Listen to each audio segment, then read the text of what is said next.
কালীগঞ্জে বোমার আঘাতে নাবালিকার মৃত্যুর ঘটনার প্রতিবাদে এসএফআই ব্যারাকপুরের মিছিল ব্যারাকপুরে। নিশিদিন হসপিটাল, অর্থ সব নয়, পরিষেবাই আসল কথা। ঠিকানা রবীন্দ্রপল্লী, কল্যাণী হাইরোড, ওয়ার্ল্ডস মোড়ের নিকটে। যোগাযোগ 8617781276।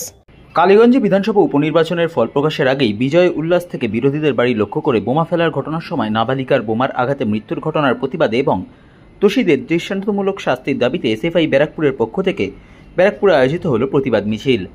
ব্যারাকপুর রেল স্টেশন থেকে শুরু হয়ে ব্যারাকপুর চিড়িয়া মোড় ঘুরে ব্যারাকপুর রেল স্টেশন চত্বরে এসে শেষ হয় এই মিছিল। এই দিনের মিছিলে এসএফআই, ডিওয়াইএফআই, এআইডিডব্লিউএ ও সিপিআইএম নেতৃত্ব এবং কর্মীদের উপস্থিতি ছিল চোখে পড়ার মতো।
নিশিদিন ডায়াগনস্টিক সেন্টার, এ কমপ্লিট ডায়াগনস্টিক সলিউশন। আমাদের ঠিকানা 144/1 সেন্ট্রাল রোড, আনন্দপুরি, ব্যারাকপুর, কলকাতা 122। আমাদের যোগাযোগ 9875338719। সাধ্যের মধ্যে স্বপ্নের ফ্ল্যাট খুঁজছেন? লাবণ্য গ্রুপের পক্ষ থেকে ব্যারাকপুর হরিসভা মন্দিরের নিকটে সোনাঝুরি আবাসন। থাকছে lift, top floor, set, 0% GST. এছাড়াও থাকছে ব্যাংক লোনের সুব্যবস্থা। ফ্ল্যাট বুকিং চলছে। আমাদের যোগাযোগ 7278200456।